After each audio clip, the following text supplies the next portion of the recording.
Welcome to the Parts and Labor Podcast, the podcast that explores the strategies, systems, and stories that drive salon success. I'm Alicia, founder and CEO of Salon Scale. And I'm Whitney, head of sales here at Salon Scale. And welcome to the Parts and Labor Podcast.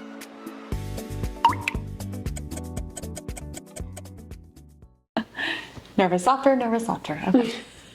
Welcome back to the Parts plus Labor podcast. My name is Whitney. And I'm Alicia. And today we are talking about the top 4 reasons that extrables don't get rang through. So we have a large team of stylists.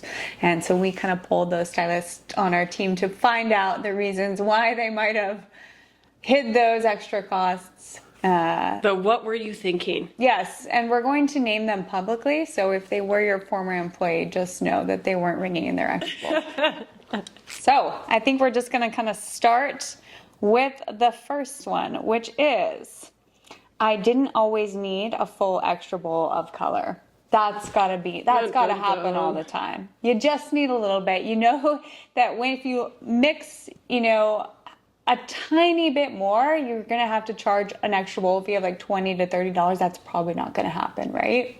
Oh, yeah. Like, I think too, like, it's that you just applied, half a quarter, whatever, you needed some more color, and it's a speed game. And then speed and math don't really mix.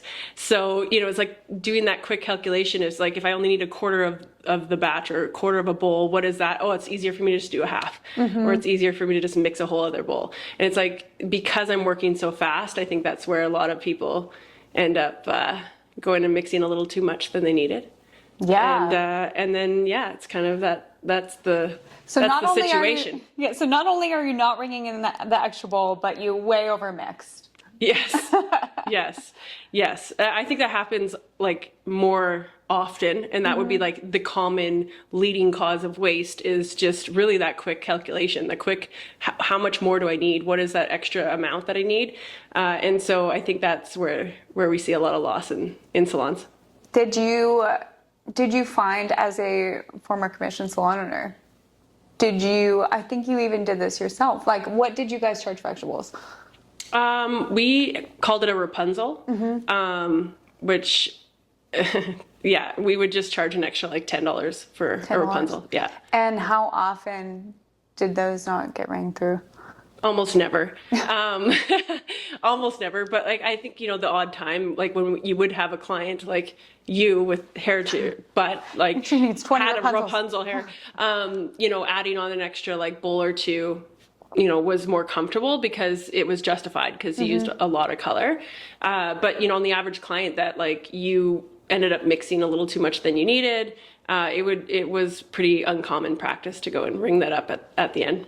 Well, and especially if you don't know how much it actually costs, you're probably like, oh, it's like $1 or $2. It's I'm not going to charge them a ton more when it's probably just like $1 or $2 in product. I'm not going to charge them $10 if I used $1 worth of product. But then when you see those numbers, you're like, holy shit, this is actually like a lot of money. Someone's paying for it.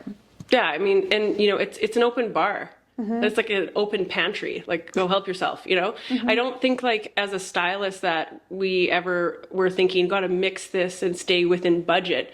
We are client first, right? Like we got to get them to their desired look. So it didn't matter how much scraps or how much extra we had. It was like, we just need to perform, and get them to the desired outcome that the client wanted, without factoring in what it cost to get them there. And I think that was, that still is a common issue that I think, that us versus them, stylist versus salon owner. And I think, it's definitely something that is something that we need technology to help. Okay, let's get to our second reason. So I thought if I charged a client for the extra color I needed, it would create tension. Oh yeah. Conflict. And I know that you there's this sticker shock where there's this feeling of like, okay, if they are not like absolutely thrilled with it, or if it looks like a little bit off from their inspo pick, it's probably absolutely terrifying to go and charge what you need to charge, right? And so the thought of, or if they ask for like a breakdown on the bill and said, you'd say, oh, well, we use a little bit more product on your hair today, so for each extra bowl, that's $30, $25. You'd be like, what? Like, what? Just use less, or let me see the bowl, or whatever it is. And And so I think that, and even you've asked me this before on the podcast when you did my hair for my wedding, and I hadn't met you yet, and I called you to get you booked in. You're like, okay, let's book in your trial. And I was like, okay, how much is it? Just moving here from the US. And you were like, it's going to be $200 to do your 2 looks. And I was like, $200. And you're like, $100. You just immediately undercut yourself. So I think as soon as you get somebody and you have no reason to like, you don't have that data or a reason to like feel confident behind the price, it's just so quickly to be like, never mind, it's less, and that's super common. Yeah, I mean, I think as a stylist, you're looking at whole numbers, right? So it's like easy to be like, oh, I'll just cut it down $25, but like you're not looking at percentages and bottom line results. Like you're just whole numbers, right? So it's easy to take $10, $20 off or not charge for something just to keep the client happy. But, at the end of the day, what was the business implication for that? Or like, what was the impact on the business? And I think that like, it's something that is just so like unspoken about. Like it's something that like as a stylist in a salon, you weren't taught to focus on profit. Like you were taught to grow as much revenue as you can. And so like, I think that's really where we see a little bit of that. And then, it is uncomfortable. Like it's like, you don't want to have that conflict with your customer. And I think that 99% of these problems would go away with really strong communication and proper consultation. Like those 2 things absolutely need to happen. And when you're quoting a customer and to their desired look, like, that's going to take X amount of time and probably cost this much money in product, you're going to be able to communicate a lot stronger to the customer what the expectation of pay would be, so that by time you go to check out, you're not just doing the like, okay, we'll see you next Friday and like run away. It's like it's like, well, I'm going to just abandon you at the front because I don't want to see your sticker shock. Yeah. And I think that like that is a constant thing. And so I think that it's really important to just live in that communication to say, yeah, if you want to get to this desired result, that'll roughly cost an extra, $25 than I had originally quoted you. So it's going to be $225. Does that sit in your budget today? And just stop and pause and then let them answer. If they say no, then I guess you're not foiling all the way to the back. Maybe you're only foiling through the front. Maybe you're cutting some of those costs. Like it's no different than building a house or doing renovations. If you are working with your client and they want to add the extra, elements to it and it costs another, $20,000, $30,000 and it's not in their budget, the client, like you don't just say, okay, well, we'll just throw it in. Right. Yeah. Right. So it's like, you have to realize like you're quoting and like you're essentially what you're doing is you're budgeting right off that get go. Say if this is what your desired outcome is, this is what it's going to cost you.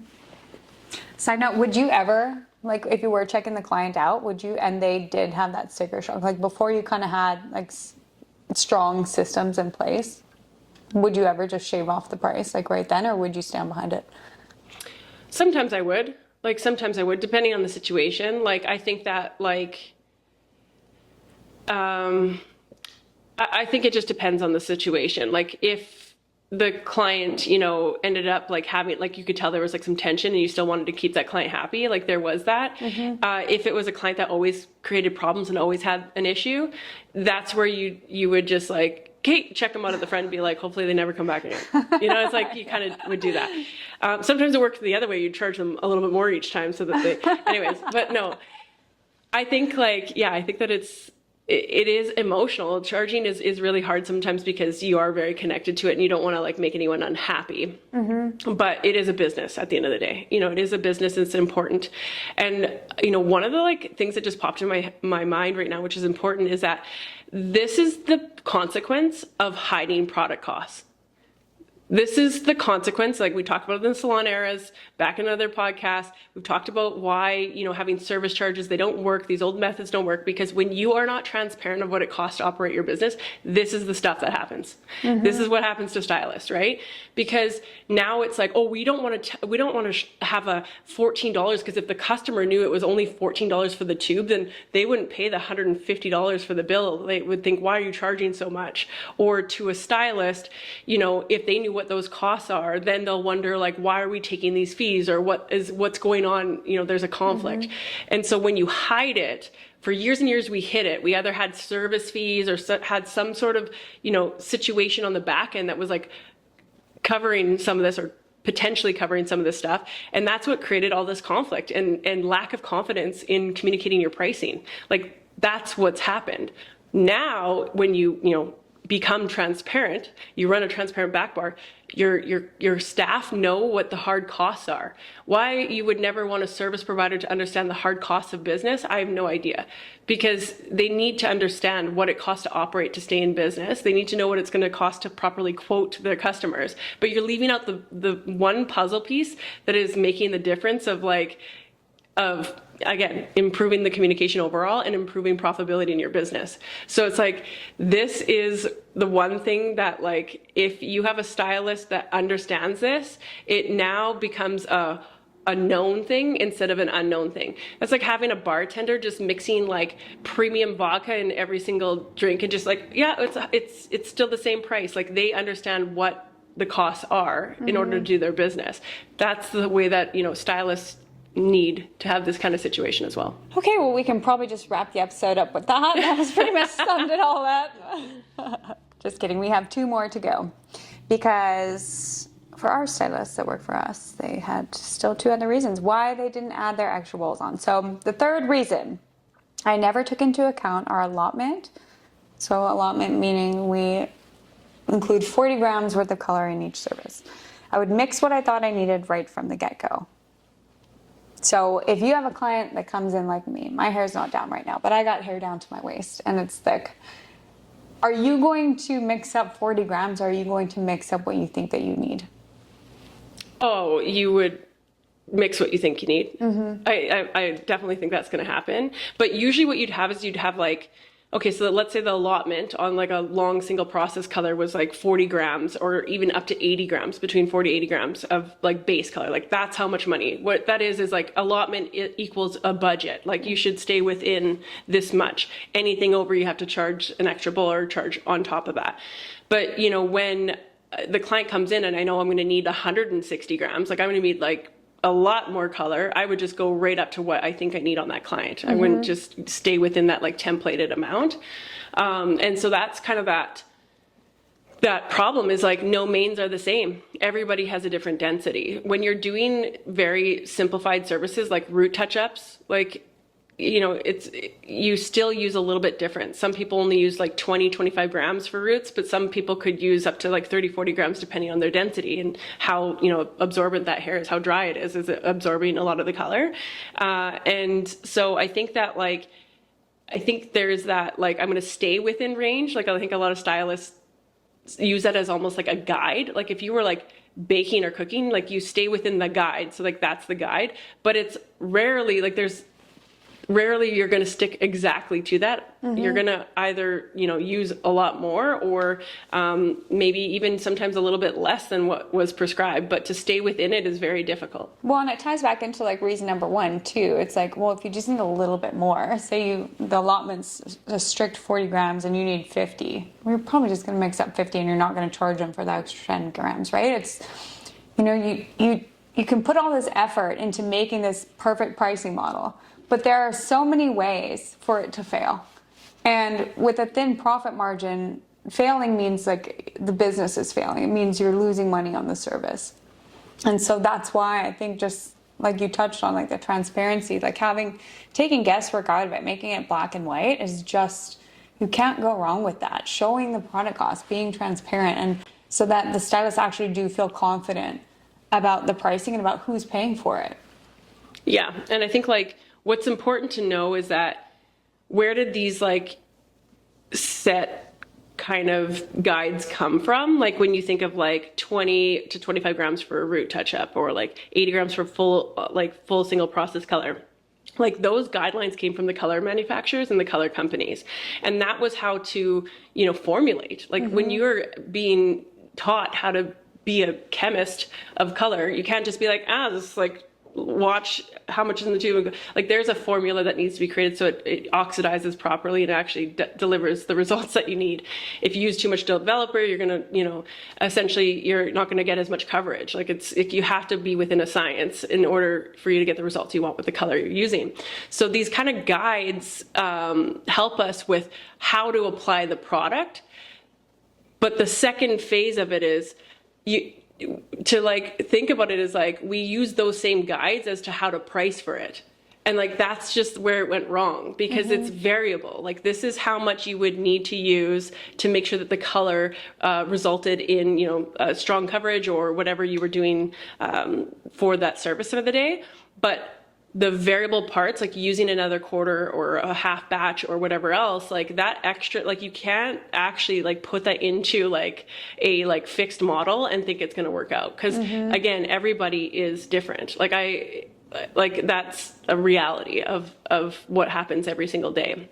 And so I think it is those inconsistency that really kind of, it's a misalignment. And so like, it's a variable change, and it's hard to kind of understand that. And by not giving facts and direct results, like if I mix this, I now know and I can see with Salon Scale exactly how much that cost is.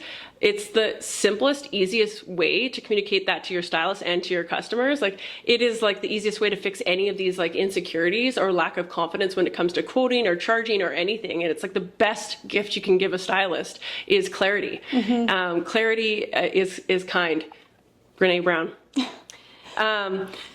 And I think that the big thing about that is like setting your stylist up with the best tools to, help them with the success in their careers is all you have to do as a salon owner. That's all you have to do. So this isn't about like me, this is how I'm going to get you. I'm going to watch and track all this stuff. It's about a tool. It's not a weapon, it's a tool. And so I think that this is what we were lacking in the industry, was tools that were really there to help stylists understand these costs, to have the confidence to take the actions that they needed, versus where we've been, and that's where it's created a lot of these, tensions and situations like we've seen with our stylist, is just not even knowing, not even being aware, number one, the hard costs, and number two, just like not having the tools to have the confidence to charge what is needed that day. Yep. Yeah, and that flows nicely into our final reason, which was it never crossed my mind that the owner of our salon had to pay out of pocket for the color that I wasn't charging the guest for. Yes. Sure did. Yeah, I think that's the problem with a free open bar, right? Like that's how we've been operating, right? I think sometimes we don't understand where that tab, who's picking up the tab. Yeah. Right. And so I think we sometimes get into that mindset where it's like, well, we're generating all this revenue, because I'm revenue focused as a stylist. I'm like, I'm bringing in $15,000 a month. Like, how is that not covering the like $10 of product that I used on each client? Like, what did I use? Like $500 worth of product? Like that should be more than enough. Like of the $5,000 you took from my commission, how is that not covering these products? Right. There is like a lot of this kind of conversation, but what we don't factor in is the compound effects that happen to it, and like really just how the salon operates and how these variable costs are factored in the daily operations.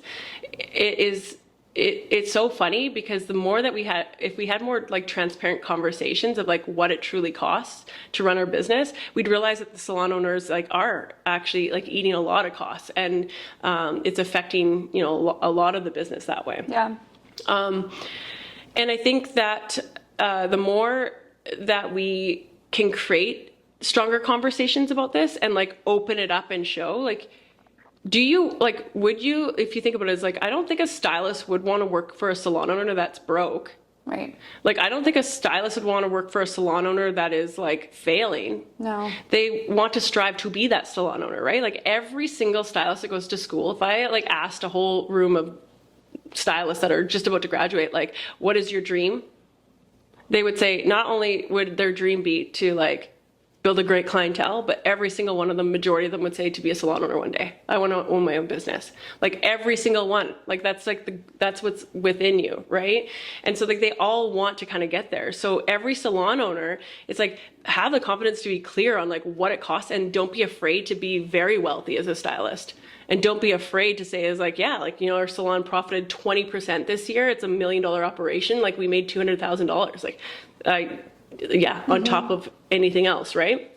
Be okay to make money. Be okay to be successful, because the more successful you are, you're going to transfer that to your teams.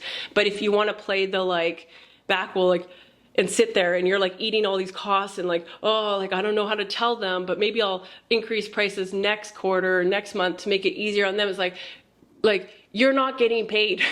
Your business isn't making that. It's like, take care of the business, which will take care of everybody else. And it's like, I think that the stylists, if they worked for someone that had that mentality where they weren't, felt bad to make money, then the rest of them won't feel as bad to take those next steps. And there will be less of this uncomfortable conversation of who's taking what and what's being covered. Mm-hmm. Yeah, that's so, I do completely agree. And that was so well said. But I'll say like too, there's this big disconnect with what, the stylists think that the owner is making and what the owner is actually making. And a lot of times they're making the least or taking nothing at all.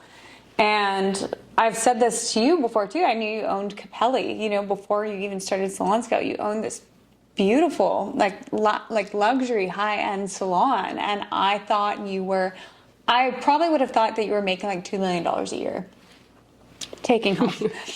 She knows nothing. But just because there's just such a disconnect with what do you mean? You could be doing all this, revenue and doing these services and it's always busy in there. And yet somewhere all the profits walking out the door. Like it's mind blowing.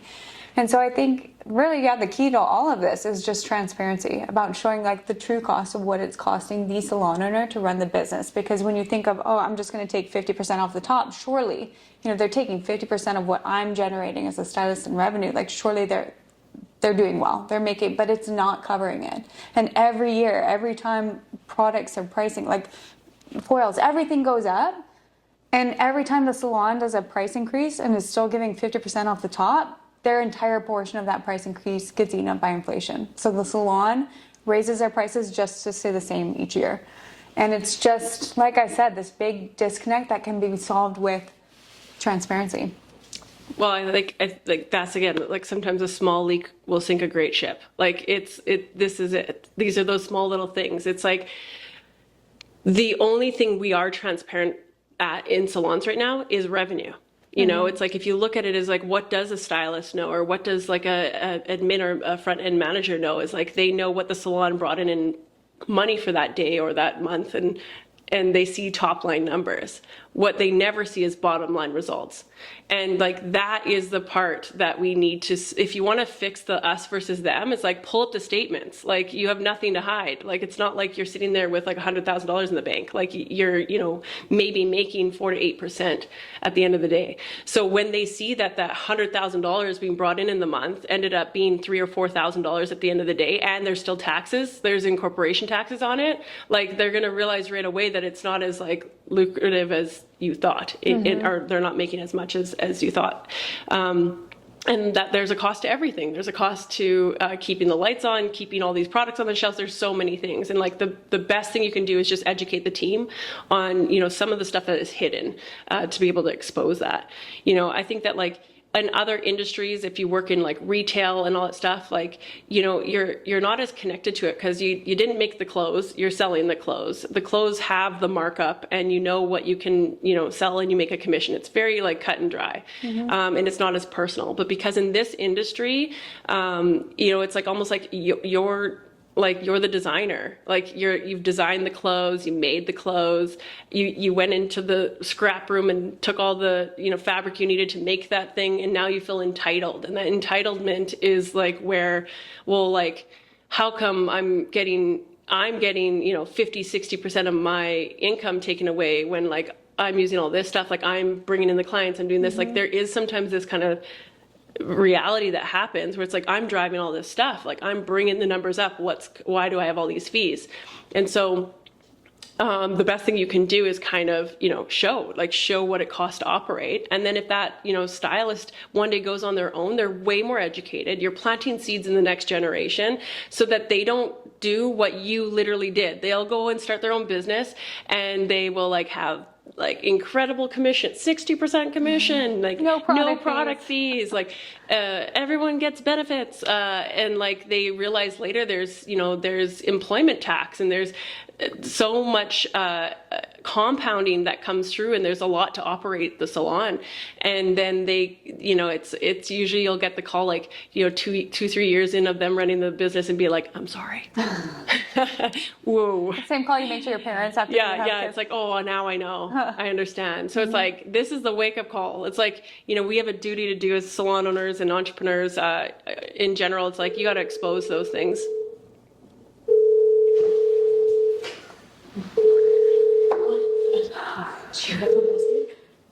That couldn't have been any louder. Yeah, I'm sorry. No, but you'll get that reality. So I think that it's really important to start today. Start today. Take a day or two to really understand your business. And when you can pull down the facts and you can see exactly the cash flows, the ins and outs, what it costs to run your business. Have a staff meeting with your team. I used to do this literally annually with the team. And I would say, okay, guys, anyone want to take a crack at what our phone bill was for the year? And then we play a game and then put the phone bill on it. So I line up all of our variable costs or our fixed costs. So okay, anyone want to know what our rent was for the year? Okay, well that was $59,000 this year. And anyone want to know what we paid in taxes? And we went through all the expenses of the business and be okay, and then how when we look at what was generated to that and be this is how much the salon made. It was a way of really showing what those costs are and kind of breaking that down, but make it in a fun, interactive way. So it's not if you only understood what I'm going through, but make it where it's educational and fun, and then invite them into the discovery that you're discovering. I think that's the kindest way to do that, to really bridge this gap between an us and them kind of thing. And to a stylist too, it's you're just educating them on, what these, what the reality is or what's going on, not in punishment. Mm-hmm. If you approach anything with punishment or if you only knew see, if you're this isn't court, this isn't you're not it's you're not. We are dressed for court. Yeah, although we do look like attorneys today, but you're not in court, right? So it's about how do I educate this in a way that's fun, impactful, that really allows the team to get behind some of the changes I need to do in my business, and then empowers them, overall to become successful, whether they're within the salon or they go on to their own things. So that's that. So thank you for watching, and we will see you guys next time.